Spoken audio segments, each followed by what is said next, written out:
जवान बच्चे स्नान करने के तालाब पे आए।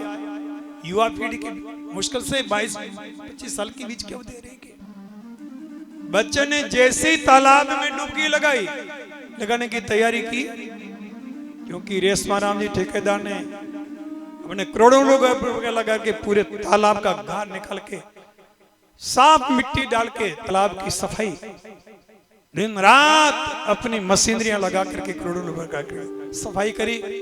अब तो जाके खड़े होते नाखून भी पानी में दिखते हैं। नजर पड़ी, हार दिखा 4-5 तोले को सोने का निकाल के वहां कौन को मना करने वाला था, लेके चला जाता, जेब में डाल लेता। लेकिन जामू जी का नियम दिमाग में, चोरी निंदा लादी वस्तु पराई बोल दी वोड़िए। जामनी परंपरा क्या कहती है? किसी की भी बेशकीमती कोई वस्तु मिल जाए, आवाज दे करके कहना भैया मुझे मिला, किसी के है तो ले लेना। वो बच्चे आते हैं जो पूजा करते हैं महात्मा के पास गए, महाराज इस तरह से ये चीज मिली है, जिसकी है उन्होंने सोशल मीडिया भी वीडियो बना के भी डाला। और ईमानदार जी महात्मा को दे, किसी को है तो अपनी पहचान बताए ले जाए। आज भी सच्चाई ईमानदारी जिंदा है। और भक्तमाल के अंदर आप रांका और बांका का प्रसंग पढ़ते हैं, है? 2 प्राणी पति पत्नी सुबह घर से निकले, जंगल में जाए, लकड़ी बिन के लाए, बाजार में जाए बेचे, उससे जो पैसा मिले उससे अन्न खरीदे, घर ला करके भोजन बनाए, भगवान के भोग लगाए, फिर भोजन करे और भजन करे। अर्जुन ने भगवान कृष्ण जी से कहा, इनमें कितनी श्रद्धा है, कितना भाव है, कितना आपके चरणों में समर्पण है, क्या भक्तों का दुख दूर नहीं कर सकते? एक मुट्ठी तंडुल का है, द्वारिका का महल ऐसा सुदामा के महल बना दिया। ये तो बेचारा मांगते भी नहीं है,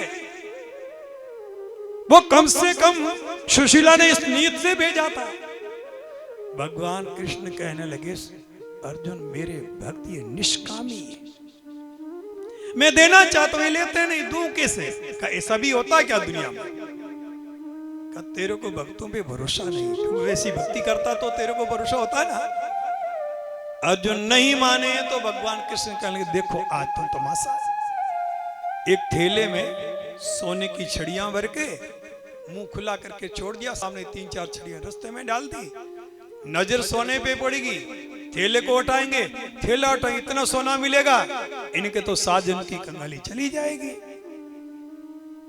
भगवान अर्जुन से कहने, अब ध्यान से देखते रहना।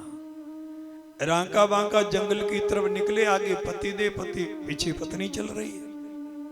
चलते चलते उस स्थान पे पहुंचे, सोने की छड़ियों पे नजर पड़ी।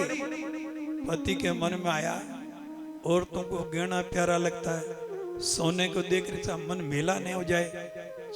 पैर में पहनी जूती के खुरे से उस पर मिट्टी डाली ताकि दब जाए, मन मेला नहीं हो। पीछे से पत्नी बोली, पति दे मिट्टी पे मिट्टी क्या डाल रहे हो? लो मेरे दिमाग में तो सोना और मिट्टी है, और इसके दिमाग में दोनों मिट्टी है। कहने का भाव, पत्नी का मन पति से भी कितना पवित्र बन चुका था।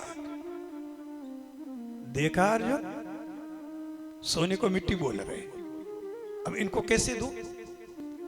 भगवान ने फिर ली लालची। ये बेचारे जाएंगे कंटली झाड़ियों में, आग डालेंगे, लकड़ी तोड़ेंगे, मैं इकट्ठी करके रख देता हूं, जाए भारी उठाई लेके आ जाएंगे। पूरे जंगल की लकड़ियों की भारियां बना करके भगवान ने जगह चप्पे चप्पे पे रख दी।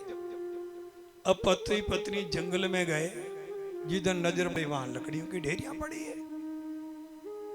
दिन भर भटके, एक लकड़ी ईंधन वाली नहीं मिली। आपस में बात करें, लगता किसी ठेकेदार ने जंगल को ठेके पे ले लिया। और दूसरे की वस्तु पे नजर डालो तो पाप का भागी बनना। आज खाली हाथ दोनों पति पत्नी घर लौटे। आज बाजार नहीं गए तो अन्न आया नहीं, अन्न आया नहीं तो भोजन बना नहीं, भोजन बना नहीं तो भगवान के भोग लगा नहीं।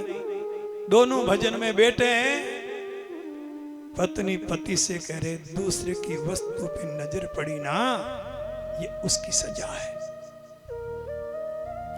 क्यों तो दूसरे की वस्तु को देखकर मन में ला करे, और क्यों ये पाप का भागी बनना पड़े? आप जरा चिंतन कीजिए, लोगों की मन की वृत्ति कितनी तपापूत थी।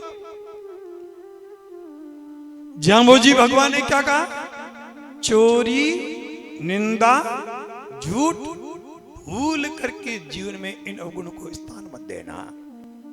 भीलोजी महाराज ने कहा, लादी वस्तु पराई बोल दिवोड़िए। दूसरे की बेशकीमती चीज मिल जाए, अगर ऐसा माहौल हो, आवाज दे देना, सार्वजनिक स्थान पे रख देना कि भी अमुक वस्तु अमुक व्यक्ति के पास में है, जिसकी है पहचान होता है, ले जाए। उन लोगों को सबसे पहले आचार विचार हमारे शुद्ध सात्विक को ये नियम दिया, और साथ में क्या समझाया? आपकी दृष्टि सदा तपापूत बनी रहे, दृष्टि विकृत न हो। जैसी दृष्टि वैसी सृष्टि,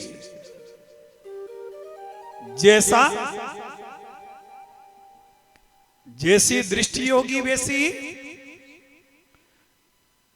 जिस तरह की दृष्टि हमारी होगी, हमारी भावनाएं उसी तरह से काम करती है। अगर आपके मन में यह विचार आता, मेरी दृष्टि सदा तपापूत बनी रहे, ऋषियों ने हमें एक तरीका बतलाया।